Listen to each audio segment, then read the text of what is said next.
semuanya, perkenalkan nama saya Irene Masena Alorante dari kelas 71. Hari ini saya akan mempresentasikan hasil pengamatan saya di daerah Bali. Tahukah kamu tentang Bali?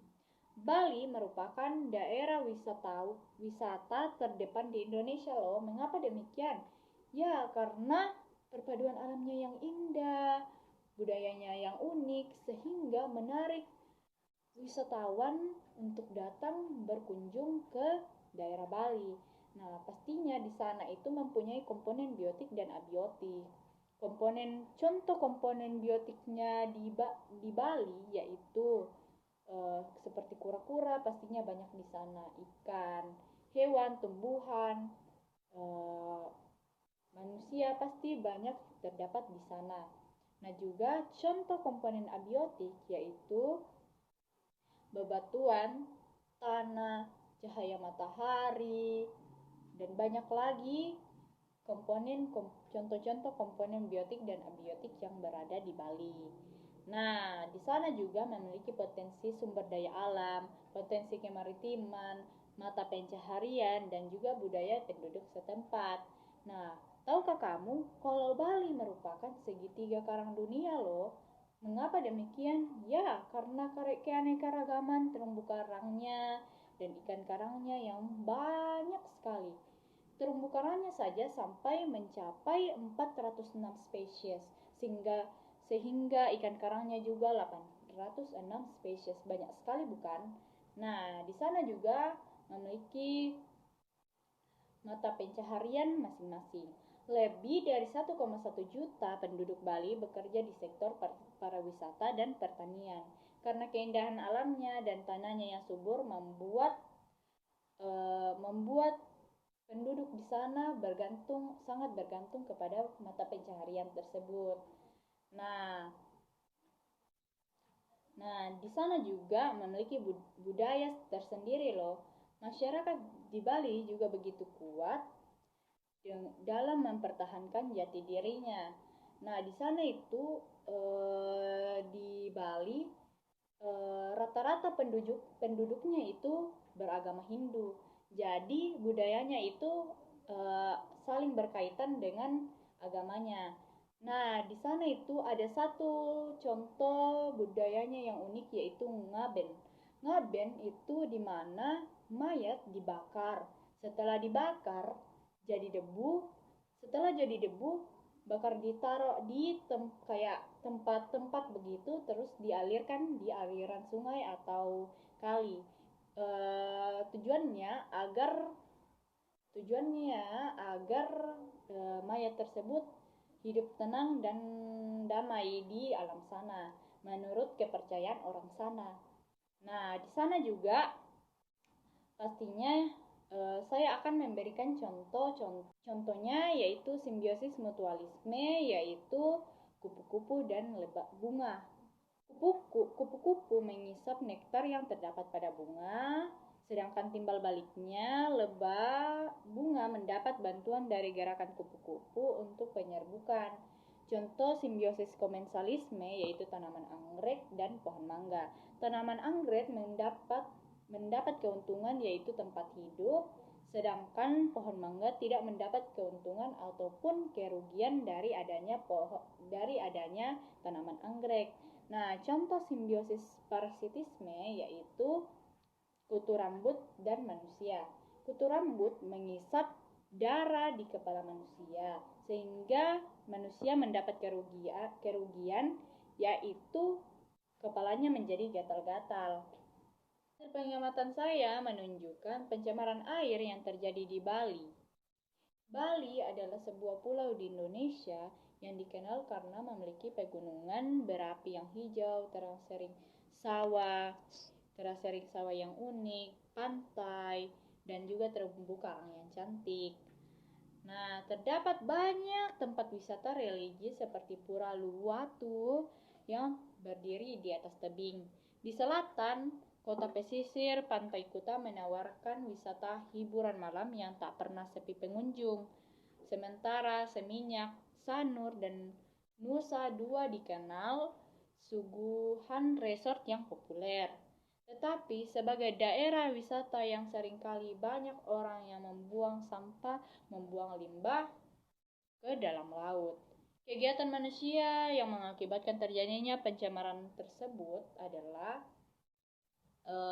aktivitas manusia yang bisa menyebabkan polusi air seperti membuang sampah, membuang limbah rumah tangga ke sungai, penggunaan bahan peledak untuk menangkap ikan, dan pukat harimau bisa mengancam ekosistem air dan ikan-ikan kecil di dalamnya.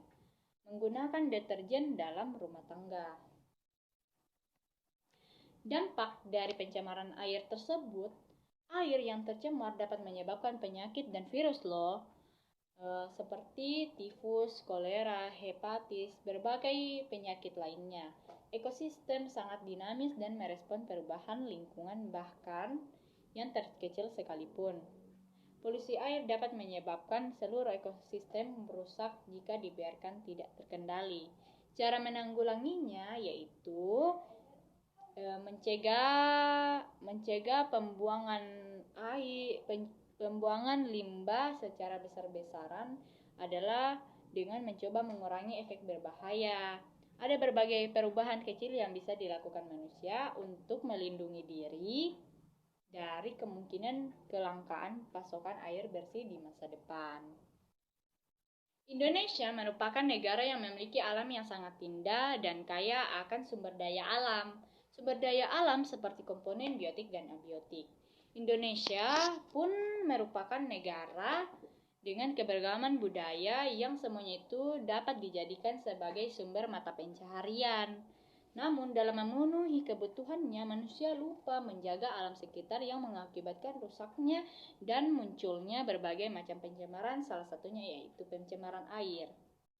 Pengertian komponen biotik yaitu komponen-komponen yang terdiri atas makhluk hidup, sedangkan komponen abiotik adalah komponen-komponen yang terdiri atas benda mati. Nah, lanjut pengertian pencemaran air. Pencemaran air adalah masuknya makhluk hidup, zat, energi, atau komponen-komponen lain ke dalam air. Pengertian potensi sumber daya alam yaitu semua bahan yang ditemukan manusia di alam yang dapat dipakai untuk memenuhi kebutuhannya sehari-hari. Pengertian potensi kemaritiman adalah segala sesuatu yang terdapat di perairan laut yang dapat dimanfaatkan oleh penduduk Indonesia untuk memenuhi kebutuhan hidupnya, terlebih lagi warga yang ada di pesisir pantai pastinya. Nah, lanjut pengertian mata pencaharian. Mata pencaharian adalah di mana seseorang mencari uang dengan cara bekerja untuk memenuhi kebutuhannya sehari-hari. Lanjut pengertian budaya. Budaya adalah salah satu cara hidup berkembang biak dan yang dimiliki bersama oleh sekelompok orang serta diwariskan ke generasi. Lanjut, Bali adalah satu provinsi di Indonesia. Di tengah-tengah Pulau Bali terbentang pegunungan yang memanjang dari barat ke timur.